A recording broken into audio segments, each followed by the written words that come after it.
C'est au bout du Finistère en Bretagne, entre Châteauneuf et Plounévez-du-Fou, que Never on Sunday a vu le jour avant de gagner un gros pain à Longchamp, le prix disparant. Son éleveur Bernard Geffroy est marchand de bestiaux, un métier qui apprend à juger la bête en un clin d'œil. On a cet œil envers l'animal qui, on arrive peut-être à détecter un petit peu la puissance, l'évolution, comment sera le cheval dans 6 mois. C'est ce qui, dans notre métier, on est obligé en permanence de savoir comment sera un petit bovin dans un an. Un cheval, on essaye aussi de détecter comment il va évoluer. Est-ce qu'il va être grand? Est-ce qu'il va être petit? Est-ce qu'il va rester petit? Est-ce qu'il va être viandard? Est-ce qu'il va être... Bon, on essaye d'avoir cet œil-là D'ailleurs, ça réussit à beaucoup de marchands de bestiaux. Hein. On connaît Gaëtan Gilles, on connaît Boiteau, on connaît plusieurs. Et ce sont tous des marchands de bestiaux quand même. C'est des éleveurs à petit budget qui ont quand même réussi quelque chose de bien. Never on Sunday est né en Bretagne après avoir traversé l'Atlantique dans le ventre de sa mère, Exane, une jument que Bernard Geffroy a enfin pu ramener à la maison après des années de quête. Exane, son histoire a démarré par déjà sa mère, Texan Beauty, qu'on a donc fait saillir par Kendor. Et c'était un foal sharing. Donc quelqu'un qui avait une part de Kendor a donc fourni la saillie et nous on a fourni la jument. On l'a passé aux ventes. Et avant de partir aux ventes, j'ai dit à mon père, je lui ai dit, si tu ne trouves pas 100 000 francs, moi je te donne 50 pour la moitié. Parce qu'elle était à ton père?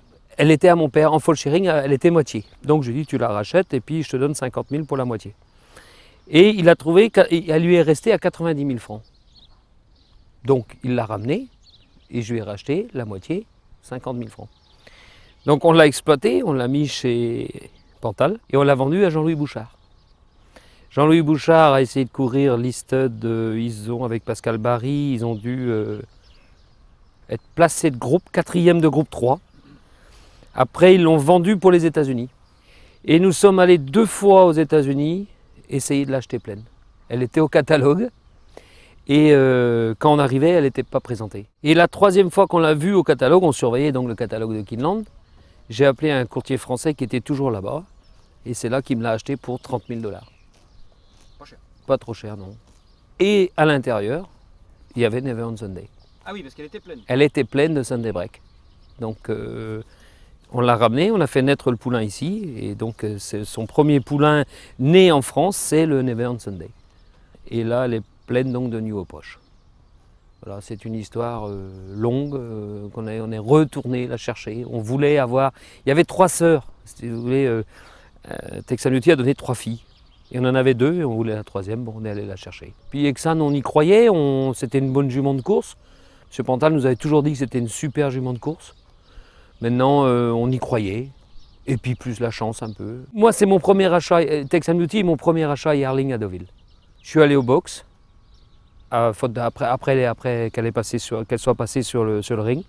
Et on a négocié un petit peu, et puis bon, je l'ai acheté 20 000 francs à l'amiable. Pourquoi si peu cher?